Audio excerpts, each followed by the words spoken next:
Hello बच्चों, मैं अंकित sir आपका अपना ही इस YouTube चैनल बर्नवाल प्लेटफॉर्म पे बहुत बहुत स्वागत करता हूं। आज हम देखने वाले हैं क्लास 9 का साइंस का वीकली टेस्ट का इम्पॉर्टेंट क्वेश्चंस। जो क्लास 9 के बच्चे हैं उनके लिए यह वीडियो बहुत ही ज़्यादा इंपॉर्टेंट है। तो आज मैं आपका सब्जेक्ट साइंस का महत्वपूर्ण सवाल को देखने वाले हैं जो इस वीकली टेस्ट को काफ़ी ज़्यादा बेहतर बनाएगा।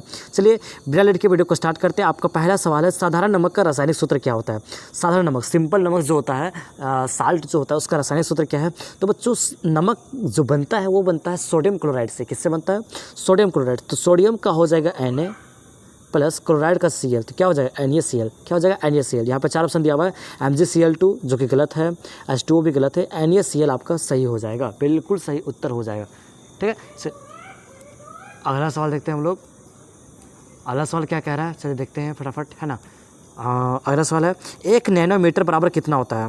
1 नैनोमीटर बराबर कितना होता है? यहाँ पर 3 ऑप्शन दिया हुआ है, 10 नैनोमीटर, 10 - 9 नैनोमीटर, 10 ऐसे लिखाएगा। ठीक है, 10 - 9 ऐसे लिखिएगा आप लोग एग्जाम में। ठीक है, और 10 का पावर 9 नैनोमीटर। तो इसका बच्चों राइट आंसर हो जाएगा नैनोमीटर, मतलब बहुत ही सूक्ष्म, है ना। तो ऑप्शन नंबर 20 का बिल्कुल सही उत्तर हो जाएगा। ठीक है, चलिए अगला सवाल देखते हैं हम लोग।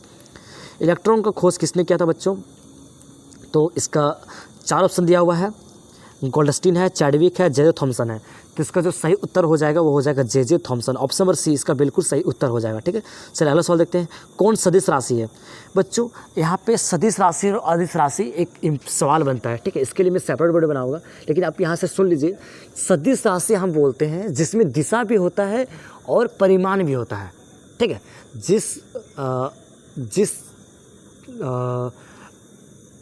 जिस चीज़ों में मतलब दिशा भी होता है और परिमाण भी होता है, जैसे कि वेग, दैट मीन्स वेलोसिटी, वेग, बल, ये सब में क्या होता है? दिशा भी होता है। ठीक है, और इसमें परिमाण भी होता है। तो यहाँ पे 4 ऑप्शन दिया हुआ है। कार्य बच्चों अदिश राशि है, क्योंकि इसमें मात्र केवल परिमाण है। ठीक है, कार्य हो गया, चाल हो गया, द्रव्यमान हो गया, ये सब आपका अदिश राशि है। और जो बल है वो आपका सदिश राशि। ठीक है, सदिश राशि। ऑप्शन नंबर डी इसका बिल्कुल सही उत्तर हो जाएगा। ठीक है, चलिए अगला सवाल देखते हैं हम लोग। अगला सवाल कह रहा है, कैनाल किरण की खोज कब हुई थी? बच्चों कैनाल किरण की खोज कब हुई थी ये आप लोगों को एक बार मैंने फिर बताया है। इसको आपको कमेंट बॉक्स में लिखना है कि कैनाल किरण की खोज कब हुई थी। ये एक बार ये क्वेश्चन मैंने फिर बताया था। ठीक है, जिन जिन बच्चों को याद है आप लोग बता सकते हैं, कमेंट बॉक्स में इसका आंसर जरूर लिखिएगा।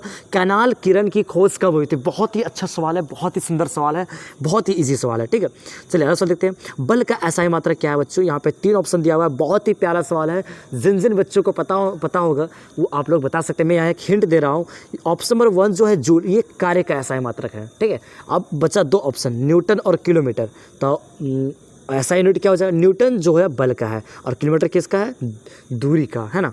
दूरी का किलोमीटर आपका एक यूनिट है, मतलब दूरी का तो आपका मीटर हो जाएगा। ठीक है, मतलब यहाँ पे न्यूटन और जूल दो ऐसा यूनिट है। जूल आपका कार्य का होता है, ठीक है, और न्यूटन जो है बल का होता है।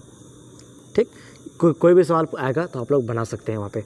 चलिए अगला सवाल देखते हैं हम लोग। क्वेश्चन 7, जीवन की मौलिक इकाई क्या है बच्चों? जीवन की मौलिक इकाई आपका कोशिका है, सेल है। क्या है? सेल। में बोल के थक गया हूँ, एक ही सवाल बार बार, सेल, है ना। पिछले बार भी आप लोगों को क्लास 8 में पढ़ाया था, इस बार भी मैं आपको 9 में पढ़ा रहा हूँ। ठीक है, चलिए अब हम लोग बढ़ते हैं सब्जेक्टिव क्वेश्चन की ओर। जड़त्व से आप क्या समझते हैं? चलिए देखते हैं जड़त्व क्या होता है। ठीक है, किसी वस्तु का वह गुण, किसी वस्तु का, किसी सामान का, किसी चीज़ का वह गुण जो उसकी गति की अवस्था, जो उसकी मोशन की अवस्था में किसी भी प्रकार का परिवर्तन का विरोध करता है। जो उसकी गति की अवस्था में कोई भी परिवर्तन होता है, कोई भी चेंज आता है, तो वहाँ पे क्या करता है? विरोध करता है। जड़त्व कहते हैं उसे। क्या कहते हैं? जड़त्व। गति की अवस्था में परिवर्तन का मतलब है, गति की जो अवस्था है उसमें परिवर्तन का मतलब है उसकी चाल में परिवर्तन, उसकी गति की दिशा में परिवर्तन, चाल और दिशा दोनों में परिवर्तन। मतलब जड़त्व कहता है कि अगर उसकी स्पीड में कोई परिवर्तन आ जाता है, उसकी गति में कोई मोशन में कोई परिवर्तन आ जाता है, चाल में परिवर्तन आ जाता है, दिशा में परिवर्तन आ जाता है, तो किसी भी चीज़ में परिवर्तन आना और उसका विरोध करना ही जड़त्व कहलाता है। उसी को हम जड़त्व कहते हैं। ठीक है, परमाणु संख्या किसे कहते हैं? परमाणु संख्या कहते हैं किसी परमाणु के नाभिक में उपस्थित कोई भी परमाणु, ठीक है, किसी भी परमाणु, कोई भी परमाणु के नाभिक में उपस्थित, उसके नाभिक में जो उपस्थित होता है प्रोटॉन की कुल संख्या को, जितना भी प्रोटॉन उसमें मौजूद है उसकी टोटल संख्या को हम लोग परमाणु संख्या कहते हैं। क्या कहते हैं? परमाणु संख्या। तो बच्चों ये रहा आपका क्लास 9 का साइंस का वीकली टेस्ट इंपॉर्टेंट क्वेश्चन जो आपके इस वीकली टेस्ट को बेहतर बनाएगा।